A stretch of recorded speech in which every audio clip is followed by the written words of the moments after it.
ওয়ালাইকুম রহমতুল্লাহ। আলহামদুলিল্লাহ, আল্লাহ তালা শুক্রিয়া যে আল্লাহ তালা একটা লম্বা সময় পরে আবার আমাদেরকে একত্রিত হওয়ার তৌফিক দিয়েছেন। একটা মহৎ এবং খুবই গুরুত্বপূর্ণ উদ্দেশ্যকে সামনে রেখে আমরা আবার সবাই একত্রিত হয়েছি এবং খুবই গুরুত্বপূর্ণ আলোচনা আজকে হবে। তো আজকের আলোচনার বিষয়বস্তু আমরা সবাই জানি, আমাদের গ্রুপগুলোতে দিয়ে দেওয়া হয়েছে। তো আমরা এখন যারা জয়েন করেছি তো আলহামদুলিল্লাহ, বাকি যারা এখনো জয়েন হতে পারেনি সবাইকে আমরা দাওয়াত দিয়ে দিই আমাদের গ্রুপগুলোতে, প্রয়োজনে আরেকবার একটু রিমাইন্ডার দিয়ে দিই। এবং আমাদের ফেসবুক লিংক অলরেডি দেওয়া হয়েছে, ফেসবুক লিংকটাও আমরা শেয়ার করতে পারি। এবং আমাদের জুম লিংকটা, ওটা যেহেতু ওপেন ক্লাস, আমরা আমাদের ভাই বন্ধু যারা আছে তাদের সাথেও আমরা শেয়ার করতে পারি। খুবই গুরুত্বপূর্ণ আলোচনা হবে। আলোচনার বিষয়বস্তু হচ্ছে আজকে কুরবানি, হজ ও জিল হজের প্রথম দশক নিয়ে আলোচনা হবে ইনশাআল্লাহ। তো আজকে আমাদের মাঝে যিনি আলোচনা করবেন, তো হজরত আমাদের মাঝে মাঝে উপস্থিত হয়েছেন। হজরতের অনেক অনেক শুক্রিয়া, অনেক সময় নিয়ে এবং অনেক ব্যস্ততার মধ্যে আমাদেরকে সময় দিচ্ছেন, এটার জন্য হুজুরকে অনেক অনেক জাযাকুমুল্লাহ। তো আমি হুজুরের অনেক আহ, অনেক বড় মানুষ উনি। তো বড় মানুষ আর আসলে অনেক বড় পরিচয়, তার মধ্যে থেকেও যতটুকু সম্ভব হুজুরের পরিচয়টা আমি বলছি। তো হুজুর খুবই বড় মাপের একজন ইসলামী চিন্তাবিদ। ওনার নাম হচ্ছে মাওলানা শরীফ মোহাম্মদ সাহেব দামাত বরকাতুহুম। হুজুর শিক্ষকতা করছেন জামিয়াতুল উলিমিল ইসলামিয়া মোহাম্মদপুর, ঢাকা। একটি বড় মাদ্রাসা, আমরা জানি ঢাকার মধ্যে অন্যতম বড় মাদ্রাসা। এবং উনি সমধিক পরিচিত পরিচিত একজন লেখক, গবেষক এবং কলামিস্ট হিসেবে আহ, বিভিন্ন জায়গায় কাজ করে যাচ্ছেন আলহামদুলিল্লাহ। তো আমি হুজুরকে বিনীতভাবে অনুরোধ করছি উনি যেন ওনার গুরুত্বপূর্ণ নাসিহা এবং আমাদের এই আমাদের যে বিষয়বস্তু সম্পর্কে আলোচনা করেন। হুজুরকে আমি অনুরোধ করছি যে হুজুর ইনশাআল্লাহ ওনার বক্তব্য রাখবেন এবং আমরা সবাই দাওয়াতের নিয়তে খুবই গুরুত্বের সাথে এই কথাগুলো শুনবো ইনশাআল্লাহ। এবং আমরা এই আজকের এই যে লিঙ্কটা আমরা আরো বেশি বেশি শেয়ার করে দিই ইনশাআল্লাহ।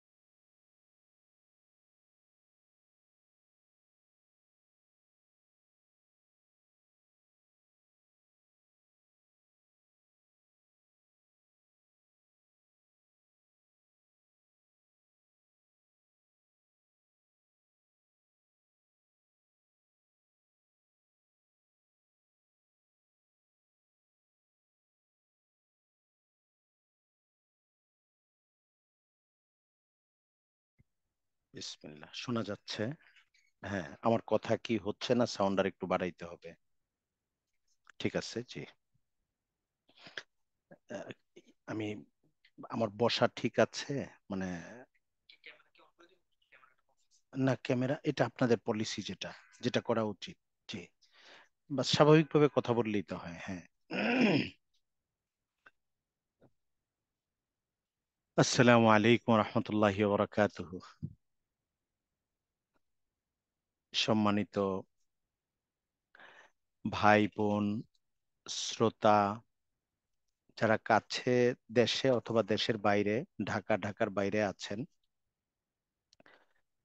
আলহামদুলিল্লাহ রব্বিল আলামিন ওয়াসসালাতু ওয়াসসালামু আলা সাইয়্যিদিল মুরসালিন ওয়া আলা আলিহি ওয়া সাহবিহি আজমাইন, আম্মা বা'দ, ফাআউযু বিল্লাহি মিনাশ শাইতানির রাজীম, বিসমিল্লাহির রহমানির রহিম, ওয়াল ফাজরি ওয়া লায়ালিন আশর, ওয়াশ শাফঈ ওয়াল ওয়াতর, ওয়াল লাইলি ইযা ইয়াসর, সাদাকাল্লাহু মাওলানাল আযীম।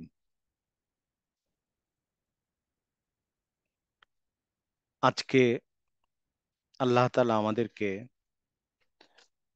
দ্বীনের এমন একটা বিষয়ে মুযাকারার জন্য বসার তৌফিক দিয়েছেন,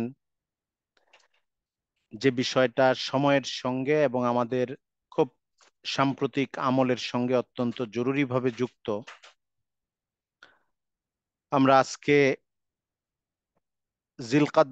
জিকাদা মাসের 27 তারিখে অবস্থান করছি, আর দুই একদিন পরে জিলহজ মাস শুরু হচ্ছে। তো জিলহজ মাসের প্রথম 10 দিন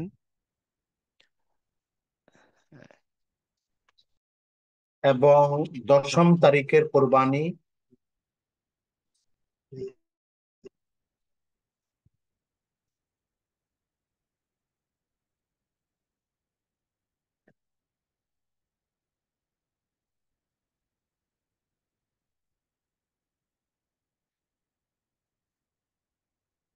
এখন শোনা যাচ্ছে? ঠিক মতো শোনা যাচ্ছে কিনা দেখেন। হ্যাঁ, জি, শোনা যাচ্ছে।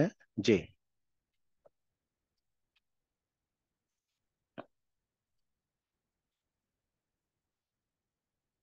কথা বলবো। হ্যাঁ, জি, আরো কোনো থাকলে বলেন। যদি শব্দের পরিবর্তন করতে হয়, যান্ত্রিক কোনো পরিবর্তনের দরকার হয়, হ্যাঁ, জি, একটু যান্ত্রিক কিছু সমন্বয়ের প্রয়োজনে আমাদের মাঝখানে বিরতি হয়েছে। আজকের প্রধান বিষয় এই বিষয়গুলো: জিলহজ মাসের প্রথম দশক এবং জিলহজ মাসের 10 তারিখে প্রধান অন্যতম গুরুত্বপূর্ণ ইবাদত কুরবানি, ঈদুল আজহা, আর এই জিলহজ মাসের ইসলামের অন্যতম রুকন হজ পালনের মাস। জিলহজ মাসের বিশেষত্ব, গুরুত্ব, এইসব আমল এবং এইসব আমলকে উপলক্ষ করে অনেক গুরুত্বপূর্ণ মাস। আর এছাড়াও কোরআনে কারিমে আশুরে হারম বলতে যে সম্মানিত মাস হিসাবে আখ্যায়িত করা হয়েছে যে মাসগুলো, সে মাসগুলোর মধ্যেও জিলহজ একটি অন্যতম মাস। যেহেতু এই মাসের প্রথম 10 দিন, দশম তারিখ এবং এরপরের আরো 2-3 দিন খাস ফজিলত এবং তাৎপর্য, ইতিহাস, শিক্ষার ব্যাপার আছে, আমাদের জন্য করণীয় কিছু বিষয় রয়েছে। গাফেল থাকলে, উদাসীন থাকলে কিংবা অনবগত থাকলে, বিষয় সম্পর্কে অসচেতন থাকলে অনেক সময় এমন হয় আমাদের যে সময়টা পার হয়ে যাওয়ার পরে মনে হয় যে বিষয়টা সম্পর্কে আমার তো জানা ছিল না, জানা থাকলে তো আমি আমলটা করতে পারতাম। আবার কিছু আমল থাকে এমন যেটা করা অপরিহার্য, তখন আমল করতে পারতাম, এই আফসোসটুকুই সবটুকু না, বরং না করার গুনাহ নিয়ে বা আমল না করার একটি ওয়াজিব আমল, গুরুত্বপূর্ণ আমল ছুটে যাওয়ার যে কষ্ট বা গুনাহ, এটাও মাথার উপরে থেকে যায়, যেটার জন্য আবার তওবা করা জরুরি হয়।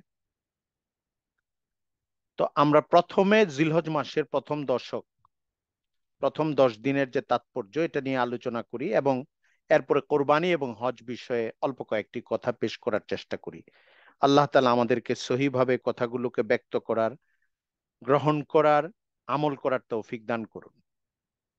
মোহতারাম হাজিরিন, মুফাসসিরিনে কেরাম এবং আমাদের আসলাফরা বলেন যে জিলহজ মাসের প্রথম দশক সম্পর্কে কোরআনে কারীমে 30তম পারায় যে সূরা রয়েছে, ওয়াল ফাজরি ওয়া লায়ালিন আশর, ফজরের শপথ করে আল্লাহ 10টি রাতের শপথ করেছেন, ওয়া শাফঈ ওয়াল ওয়াতর, জোর এবং বেজোর, অর্থাৎ পুরোপুরি 10টি রাত, মানে এই 10টি দিন এবং রাতের। হযরত আব্দুল্লাহ ইবনে আব্বাস রাদিয়াল্লাহু তাআলা আনহু, হযরত আব্দুল্লাহ ইবনে জুবায়ের রাদিয়াল্লাহু তাআলা আনহু, প্রখ্যাত এমন দুজন সাহাবী যারা নবী যুগে নবী করিম সাল্লাল্লাহু আলাইহি ইসলামের শেষ সময়ে খুব শৈশব কৈশোর পার করেছেন, কিন্তু প্রখ্যাত গোটা উম্মতের মধ্যে, বিশেষত হযরত আব্দুল্লাহ ইবনে আব্বাস রাদিয়াল্লাহু তাআলা আনহু, উনাকে হিব্রু হাদিহিল উম্মাহ, এই উম্মার সবচেয়ে প্রাজ্ঞজন, ইসলামী জ্ঞানের দিক থেকে আখ্যায়িত করা হয়, এবং যিনি রাইসুল মুফাসসিরিন, মুফাসসিরদের এ যুগে, মানে এই উম্মতের যারা কোরআনকে ব্যাখ্যা করেন তাদের শ্রেষ্ঠতম ব্যক্তি হিসেবে সাহাবায়ে কেরামের পর থেকে নিয়ে এই উম্মতের এই বর্তমান যুগ পর্যন্ত মনে করা হয়, বরণ করা হয়। তাদের বক্তব্য হলো এখানে জিলহজ মাসের প্রথম যে 10 দিন বা 10টি তারিখ, দিন এবং রাত, সেটাই উদ্দেশ্য। শপথ যে করা হয়েছে ফজর ওয়ালায়ালিন আশরি ওয়া শাফঈ ওয়াল ওয়াতর, তো আসলে এই 10 দিনের অনেক ফজিলত রয়েছে। হাদিসের বর্ণনায় রসুল করিম সাল্লাল্লাহু আলাইহি ওয়াসাল্লাম ইরশাদ করেন, একটি বর্ণনা, মা মিন আইয়ামিন আল আমলুস সালিহু ফিহা আহাব্বা ইলাল্লাহ মিন হাযিহিল আইয়াম, ইয়ানি আইয়ামুল আশর, অর্থাৎ এমন কোন দিন নাই, মা মিন আইয়ামিন আল আমলুস সালিহু ফিহা, নেক আমল যেখানে আল্লাহর কাছে এই 10 দিনের চেয়ে গুরুত্বপূর্ণ হয়, এমন দিন নেই। অর্থাৎ 12 মাসের যতগুলো দিন আছে এর মধ্যে সবচেয়ে ফজিলতপূর্ণ, আমল করলে আল্লাহ তাআলার কাছে কবুল হয়, গ্রহণ হয়, সওয়াব পাওয়া যায় বেশি, 10টি দিন হলো এই জিলহজ মাসের 10 তারিখ। আমরা হিসাব করে দেখেছি আজ থেকে 2-2.5 দিন পরে এই জিলহজ মাস সূচনা হয়ে যাবে। এই 10টা দিন, 10টা রাত অত্যন্ত আমলের জন্য, ফজিলতের জন্য, সোয়াব কামানোর জন্য অনেক গুরুত্বপূর্ণ। এবং এই দিনগুলোর মধ্যে শেষের 2টো দিন, 9ম তারিখ আর 10ম তারিখ, আরো বিভিন্ন নিজস্ব কারণে তাৎপর্যপূর্ণ। জিলহজ মাসের 9ম তারিখকে ইয়াউমে আরাফা বলা হয়, আরাফার দিন। ওকুফে আরাফা এই তারিখে সাহাবায়ে হুজ্জাজে কেরাম যারা হজ করতে যান তারা এই তারিখটিতেই, এই দিনটিতেই ওকুফে আরাফা করেন, যেটা হজের প্রধানতম ফরজ। আল হজ, কোন হাদিসে হজ মানে আরাফায় অবস্থান, এভাবেই বলা হয়েছে, উদ্ধৃত করা হয়েছে। তো ইয়াউমে আরাফা মানে জিলহজ মাসের 9 তারিখ। এবং জিলহজ মাসের এই 9 তারিখে হাজিদের জন্য আমল হলো আরাফার ময়দানে অবস্থান করা, আর গোটা পৃথিবীর উম্মতের জন্য এই 9 তারিখ নেক আমল গ্রহণ করা, বিশেষ করে 9 তারিখের রোজা রাখা। এখানে একটা আলোচনা চলে আসে, এটা সাম্প্রতিক বছরগুলোতে আলোচনা সামনে আসে। সেটা হচ্ছে যে আরাফায় আমরা টেলিভিশনে, অনলাইনে দেখতে থাকি, সংবাদ মাধ্যমে, আধুনিক প্রযুক্তির কারণে, যে বাংলাদেশে আমরা সাধারণত যে তারিখটা জিলহজের 8 তারিখ হয়, সে তারিখে আমরা তাদেরকে আরাফার দিন আরাফার ময়দানে অবস্থান করতে দেখি। কিন্তু সৌদি আরবে যেদিন 10 তারিখ হয় জিলহজ মাসের, অর্থাৎ তাদের কোরবানির দিন, সেদিনটিতে আমাদের ইয়াউমে আরাফা হয়। তাহলে আমরা ইয়াউমে আরাফা বা 9ম তারিখ হিসাবে আমল, রোজা রাখার আমল, 9ম তারিখকে ধরে এবাদত আমল করার আমল, এটা কোন দিন করব? তো আমাদের জমহুর উলামা একরামের প্রধান অংশ, পৃথিবীর বিভিন্ন দেশে যারা বসবাস করেন, তাদের মতামত হচ্ছে মাতলা হিসাবে, দেশ হিসেবে, এটা যেই যেই দেশ, যেই যেই ভূখণ্ড, তাদের অনুপাতে তারিখের হিসেব হবে। সে হিসাবে আমাদের কাছে জিলহজ মাসের যেদিন 9 তারিখ, ওদিনই আমাদের কাছে ইয়াউমে আরাফা, আমরা ওই দিনই আমল করব। এমন না যে আমরা দেখব যে আরাফার ময়দানে ওই দিন অবস্থান করছে আমাদের দেশে ওই দিন জিলহজের 8 তারিখ, তারপরে ওইটাকে আমরা আরাফার দিন ধরে ওই দিন রোজা রাখবো, ওই দিন 9 তারিখ মনে করে ইবাদত করব, পরের দিন সৌদি আরবে হজ হবে, কিন্তু আমাদের এখানে চাঁদ উত্তোলনের হিসেবে তারিখটা হবে 10 তারিখ, 9 তারিখ, কিন্তু আমরা যদি সৌদি আরবের সঙ্গে মিলাইতে চাই তাহলে ওই দিন আমাদের আবার ঈদ করতে হয়। তো এটা জমহুর উলামায়ে কেরামের প্রধান অংশ, তাদের অবস্থান হচ্ছে যে স্থান এবং পৃথিবী, গোটা পৃথিবী ব্যাপী চাঁদের উদয় অস্তের যে তারতম্য ঘটে, এমনকি সূর্যের উদয় অস্তের যে তারতম্য ঘটে, এটার কারণে সময়ের যে ভিন্নতা হয়, বা তারিখের, আরবি হিজরি সনের তারিখের যে ভিন্নতা হয়, এই ভিন্নতাটা আমরা যার যার দেশে ঠিক যথাযথভাবে এটাকে অনুসরণ করব, ভিন্নতাটাকে মেনে নেব। এজন্য আমরা আমাদের দেশে যদি এমন হয়, বেশিরভাগ এটাই হয়, কখনো কখনো মিলেও যেতে পারে, কিন্তু যদি এমন হয় যে আরাফায় অবস্থান করছে, আমরা অনলাইনে দেখছি, সংবাদ মাধ্যমে দেখছি, রেডিও টেলিভিশনে খোঁজ নিচ্ছি যে ওই দিন আরাফায় অবস্থান করছি, কিন্তু আমাদের দেশে অবস্থানটা হচ্ছে, বা ওই তারিখটা হচ্ছে 8ই জিলহজের, তাহলে ওইটা 9 তারিখের রোজার জন্য আমরা ওই দিনটাকে বেছে নেব না, বরং আমরা এমনিতে 9 তারিখ পর্যন্ত রোজার আমল আছে, ইয়াউমে আরাফা হিসাবে ওই দিনটাকে মানবো না, বা ওই দিনটাকে আমরা গ্রহণ করব না। আমরা ইয়াউমে আরাফা হিসাবে আমাদের দেশে যেই দিন আরাফা জিলহজের 9 তারিখ হয় সেই দিনটাকেই গ্রহণ করব, এবং এর পরের দিনটাকে কোরবানি হিসাবে গ্রহণ করব। আমি ধারাবাহিকভাবে কথাগুলো বলছি। ইয়াউমে আরাফা হইল 9 তারিখ। আর ইয়াউমে আরাফার ক্ষেত্রে হযরত আয়েশা রাদিয়াল্লাহু তাআলা আনহা, উম্মুল মুমিনিন আম্মা জান হযরত আয়েশা সিদ্দিকা রাদিয়াল্লাহু আনহা একটি হাদিস বর্ণনা করেন, যার বাংলা তর্জমা হলো, আরাফার দিনের মতো আর কোনো দিন এত অধিক পরিমাণ বান্দাকে জাহান্নাম থেকে মুক্তি দেওয়া হয় না। রাসূল করিম সাল্লাল্লাহু আলাইহি ওয়াসাল্লাম ইরশাদ করেছেন, মুসলিম শরীফে বর্ণিত আছে হাদিসটি, যে আরাফার দিন এত মানুষকে ক্ষমা করা হয়। তো ক্ষমা করা হয় মানে ক্ষমা চাইতে হবে, নেক আমল করতে হবে। যারা হজে থাকবেন তারা হজে থাকবেন, যারা হজের বাইরে থাকবেন, যেমন আমরা যারা দেশে বাংলাদেশে অবস্থান করছি, এখনো হজে যাওয়ার সুযোগ ঘটে নাই এবং প্রোগ্রাম নাই, যাবেন না যারা, সারা পৃথিবীতে বহু জায়গায় অবস্থানরত কোটি কোটি মুসলিম, তাদের জন্য 9 তারিখ, জিলহজ মাসের 9 তারিখের আমল হলো যে তারা এবাদত আমল করবেন এবং সম্ভব হলে রোজা রাখবেন এবং আল্লাহ তাআলার কাছে তওবা করবেন, ইস্তেগফার করবেন, জিকির করবেন, তেলাওয়াত করবেন, বারবার আল্লাহ তাআলার কাছে ক্ষমা চাইতে থাকবেন, মাফ চাইতে থাকবেন। ইনশাআল্লাহ আল্লাহ তাআলা হাদিসের বর্ণনা অনুযায়ী, রাসূল করিম সাল্লাল্লাহু আলাইহি ওয়াসাল্লামের ইরশাদ অনুযায়ী আমরা এই সুসংবাদ পাই যে ওই দিন আল্লাহ তাআলা অগণিত মানুষকে, এত সংখ্যক মানুষকে ক্ষমা করবেন। কোনো একটি দিন এত মানুষকে ক্ষমা করা আল্লাহ তাআলার পক্ষ থেকে এটা হয় না, বা এটা হয় না।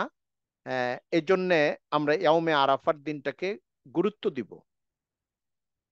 10 তারিখ, জিলহজ মাসের 10 তারিখ আমরা জানি, আমরা সরলভাবে ঈদের দিন হিসাবে আখ্যায়িত করি। এটা ঈদের দিন, ঈদুল আজহার দিন। কিন্তু ঈদুল আজহার দিন এবং প্রধানতম এই দিনের আমল হচ্ছে কোরবানি, এবং ইসলামী উলুমের ক্ষেত্রে এই দিনটাকে বলা হয় ইয়াউমুন নাহার, কোরবানির দিন।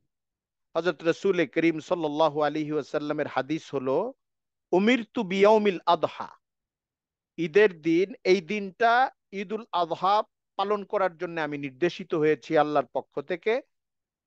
ও জাআলা, কুরবানি কুরবানি করার জন্য আমি নির্দেশিত হয়েছি। জাআলাহুল্লাহু ঈদান লিহাদিহিল উম্মাহ, এবং আল্লাহ তাআলা এই দিনটিকে এই উম্মতের জন্য ঈদের দিন হিসাবে, আনন্দের উৎসবের দিন হিসাবে নির্ধারণ করেছেন। যেরকম আমরা 1 মাস রোজা পালন করার পরে ঈদুল ফিতর আসে, ঠিক একইভাবে জিলহজ মাসে 9 তারিখের পরে 10ম যে তারিখটি আসে, এটা ঈদুল আজহা, কোরবানির ঈদ। আবহা মানে কোরবানি, কোরবানির ঈদ হিসাবে এই দিনটা আসে, এবং এই দিনটা আল্লাহ তাআলা ঈদের দিন হিসাবে নির্ধারণ করেছেন। রাসূল করিম সাল্লাল্লাহু আলাইহি ওয়াসাল্লাম হাদিসের মাধ্যমে এটা জানিয়েছেন আমাদেরকে। তো এই হইল 10 দিন, যে 10 দিনের আমল বা 10 দিনের পরিচিতি। জিলহজ মাসের 1 তারিখ থেকে নিয়ে, চাঁদের উদয় থেকে নিয়ে 10ম তারিখ পর্যন্ত আরো কয়েকদিন আমল আছে, আমাদের সামনের আলোচনায় আসবে। 11 তারিখ, 12 তারিখ, 13 তারিখ পর্যন্ত সতর্ক থাকা, আমল করা, নির্ধারিত কিছু আমল রয়েছে। কিন্তু 10 তারিখের একটা আলাদা, 10 তারিখ পর্যন্ত সময়টার একটা আলাদা উল্লেখ আছে, বর্ণনা আছে, বিশেষত্ব আছে। এই জন্য জিলহজ মাসের প্রথম দশক অত্যন্ত গুরুত্বপূর্ণ, অত্যন্ত ফজিলতপূর্ণ, নারী পুরুষ প্রাপ্তবয়স্ক সকল মানুষের জন্য। কয়েকটি বিষয় এই মাসে যে আমলগুলো করার মতো, সেই বিষয়গুলোকে আমরা উল্লেখ করি বা আলোচনা করি, যেন আমাদের মনে থাকে। আমি আবারও মনে করিয়ে দিতে চাই আমার ভাই বোন যারা যেখানে আছেন, যে আমাদের সামনে আর 2 দিন বা আড়াই দিন পর থেকেই জিলহজ মাস শুরু হয়ে যাবে। সম্ভবত আজকে রাত থেকে জিলকদের 27 তারিখ শুরু হয়ে গেছে, চলতেছে। আরবি মাসের হিসেবটা হয় মাগরিব থেকে শুরু হয়, মাগরিব থেকে পরের দিনের মাগরিব পর্যন্ত। রাত হচ্ছে তারিখের প্রথম অংশ, আর রাতের পরের দিন হচ্ছে তারিখের পরের অংশ। অর্থাৎ এখন যদি 27 তারিখ হয়, তাহলে কালকে মাগরিব পর্যন্ত 27 তারিখ থাকবে, এবং কালকে মাগরিব থেকে 28 তারিখ হবে, পরের দিন পরশু মাগরিব পর্যন্ত 28 তারিখ থাকবে। এর পরের দিন মাগরিব থেকে 29 তারিখ হবে, পরের দিন মাগরিব পর্যন্ত। এরপর চাঁদ দেখতে হবে, এবং এর পরের দিন সাধারণভাবেই চাঁদ দেখা হবে বাংলাদেশে বিশেষ করে, এবং হিসেব নেওয়া হবে যে জিলহজ মাস শুরু হচ্ছে কিনা। যদি মাস 30 দিন পূর্ণ হয় তাহলে আরো একদিন সময় বাড়বে, আর যদি চাঁদ উদয় হয়ে যায় তাহলে এরপর থেকে জিলহজ মাসের 1 তারিখ শুরু হয়ে যাবে।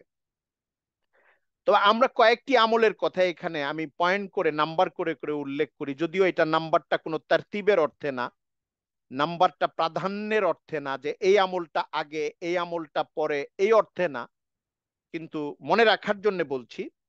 1 নাম্বার হচ্ছে, এই 10 দিন আমরা অন্য যে কোনো সময়ের চেয়ে আমলের ব্যাপারে মনোযোগী থাকবো, নেক আমলের ব্যাপারে।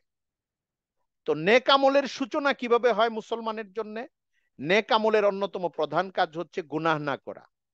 গুনাহ থেকে মুক্ত থাকাটা নেক আমলের একটা ফাউন্ডেশনের মতো।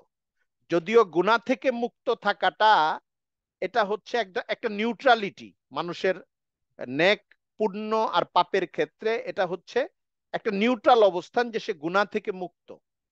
কিন্তু গুনাহ থেকে মুক্ত থাকাটা আবার অনেক বড় একটা বরকতি হালাত, অনেক বড় নেকির হালতে যাত্রা করার জন্য একটা সূচনামূলক সুন্দর অবস্থান।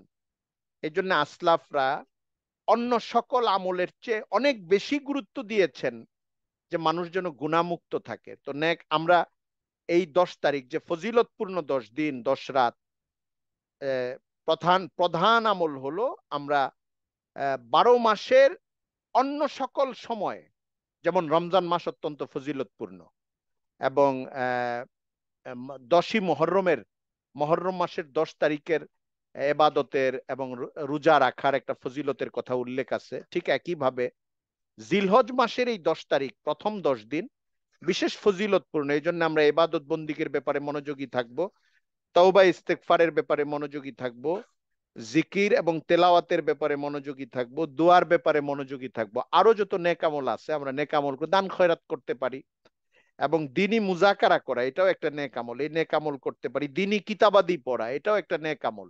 বাচ্চাদেরকে দিন শেখানো, হয়তো অন্যান্য সময় আমার মনোযোগ কম থাকে, আমরা জিলহজ মাসের প্রথম 10 দিন আহ, এটা ফজিলত আছে, এটার আলাদা সোয়াব আছে এবং এটার বিশেষ মর্যাদা আছে, এটা ধরে নিয়ে এবাদত বন্দিগের যত আকসাম আছে, যেটা মহজ এবাদত ওটাও করব, যেটা ওসিলামূলক এবাদত মানে এটা এবাদতের দিকে মানুষকে নিয়ে যায় ওই আমলগুলোও করব। এই সবগুলো এবাদত হিসাবে, নেক আমল হিসাবে আমাদের আহ আমল নামায় যুক্ত হবে এবং আমাদের জন্য এটা মর্যাদার কারণ হবে, নাজাতের কারণ হবে, জরিয়া হবে।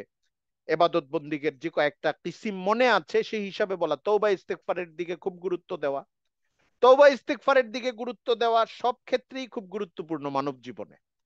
ফজিলতপূর্ণ দিনগুলোতেও এটা গুরুত্বপূর্ণ, যেই দিনগুলো আলাদা করে স্পেশালিটি দেওয়া হয় নাই সেই দিনগুলোর জন্য গুরুত্বপূর্ণ, রাতের জন্যও গুরুত্বপূর্ণ। তওবা ইস্তেগফার কি? ইস্তেগফার শব্দের শাব্দিক অর্থ হলো আল্লাহর কাছে ক্ষমা চাওয়া, বান্দার ক্ষমা চাওয়া। আর তওবা কি? এটা আরো বড় করে ক্ষমা চাওয়া, খুব অনুতাপটাকে শর্ত পূরণ করে অনুতাপ প্রকাশ করা। এটাকে আপনি অনেকটা উদাহরণ দেওয়ার জন্য বলতে পারেন যে একটা আনুষ্ঠানিক চিকিৎসা, অপারেশন সার্জারি কেস, আরেকটা হলো ফার্স্ট এইডের মতো, যে চলতেছি ফিরতেছি আমি, বাস ছোটখাটো সমস্যা হচ্ছে কিন্তু আমি ছোটখাটো সমাধান করে নিচ্ছি। মর্যাদা অনেক, কিন্তু চলতে ফিরতে গুনাহ হোক বা না হোক। হযরত রাসূল করিম সাল্লাল্লাহু আলাইহি ওয়াসাল্লাম সমস্ত নবী মাসুম, আর উনি সৈয়দুল আম্বিয়া ছিলেন, উনি মাসুম ছিলেন, নিষ্পাপ ছিলেন। এটা আহলুস সুন্নাহ ওয়াল জামাআহ সকল উলামায়ে কেরামের মতে এটা আহলুস সুন্নাহ ওয়াল জামাআর একটা গুরুত্বপূর্ণ আকীদা বা মৌলিক বিশ্বাস এবং চিন্তা, যে আমাদের নবীগণ সবাই মাসুম, নিষ্পাপ। হযরত রাসূল করিম সাল্লাল্লাহু আলাইহি ওয়াসাল্লামও মাসুম ছিলেন, নিষ্পাপ ছিলেন, কিন্তু তিনি কোন বর্ণনায় আছে 70 বার, কোন বর্ণনায় আছে 100 বার দিনে ইস্তেগফার করতেন, আল্লাহর কাছে ক্ষমা চাইতেন। মুহাদ্দিসিনে কেরাম বলেন হযরত রাসূল করিম সাল্লাল্লাহু আলাইহি ওয়াসাল্লাম আল্লাহ তাআলার কাছে ক্ষমা চাইতেন এই কারণে না যে তার গুনাহ হতো, তিনি ক্ষমা চাইতেন এই জন্য যে আল্লাহ এটা পছন্দ করতেন, ক্ষমা চাওয়াটাকে আল্লাহ পছন্দ করেন এবং নৈকট্য বৃদ্ধি পায়, মর্যাদা বাড়ে, এবং মাহবুব খুশি হন তার কাছে কাতরতা ব্যক্ত করলে, তার বান্দা, তার প্রিয়তম মানুষ। রসুল করিম সাল্লাল্লাহু আলাইহি ওয়াসাল্লাম এই আমল করতেন। তো সেই হিসেবে গুনাহগার বান্দা, বিশেষ করে এই যুগের গুনাহগার বান্দা আমরা যারা রয়েছি, বান্দা বান্দি, আমাদের জন্য এটা মাসনুন আমল। ইস্তেগফার একটা মাসনুন আমল, যেটা রসুল করিম সাল্লাল্লাহু আলাইহি ওয়াসাল্লাম অত্যন্ত আহাম্মিয়তের সঙ্গে করেছেন। এবং ইস্তেগফারের অনেক ফজিলত বর্ণিত হয়েছে, অনেক ঘটনা আছে ইস্তেগফারের সঙ্গে জড়িত, সালাফদের ক্ষেত্রে অনেক রকমের ঘটনা ঘটেছে। তো আমরা ইস্তেগফার করব ফজিলতের দিনগুলোতেও, রাতগুলোতেও করব, এবং স্পেশালিটি নাই এমন দিন আর রাতেও করব, চলতে ফিরতে উঠতে বসতে।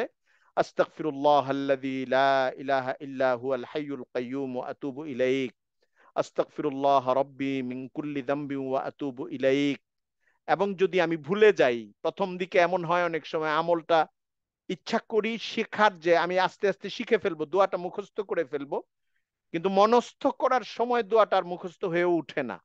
তো তাদের জন্য আমার মশওয়ারা হলো অন্তত এতটুক মনে রাখি, আস্তাগফিরুল্লাহ, আর এর মর্মটা মনে রাখি যে আমি আল্লাহর কাছে ক্ষমা চাইতেছি সকল গুনাহ থেকে। এটা আমরা চলতে ফিরতে উঠতে বসতে, ছোটখাটো কোনো গুনাহ হয়ে গেলে অথবা বড় কোনো গুনাহ হয়ে গেলে, গুনাহ তো এমন জিনিস যে আমাদের চারদিক থেকে আমাদেরকে ঘিরে রাখে, এবং আমাদের নফসের হালতও এমন থাকে, শয়তানও লেগে থাকে। এই জন্য ইস্তেগফার একটা অনেক বড় প্রতিরোধের প্রাচীরের মতো, যতবার আমরা চলতে থাকবো ফিরতে থাকবো, ইস্তেগফারের আমল করবো। আর তৌবা কি? তৌবা হচ্ছে আরেকটু আনুষ্ঠানিকতার সঙ্গে, অর্থাৎ এক হলো গুনাহটাকে ছেড়ে দেওয়া, আরেকটা হলো গুনাহটাকে ছেড়ে দিয়ে ভবিষ্যতে করব না এই প্রতিজ্ঞা করা, আরেকটা হলো এতদিন যে গুনাহটা আমার দ্বারা প্রকাশ হয়েছে এটার জন্য আল্লাহর কাছে অনুতপ্ত হয়ে ক্ষমা চাওয়া।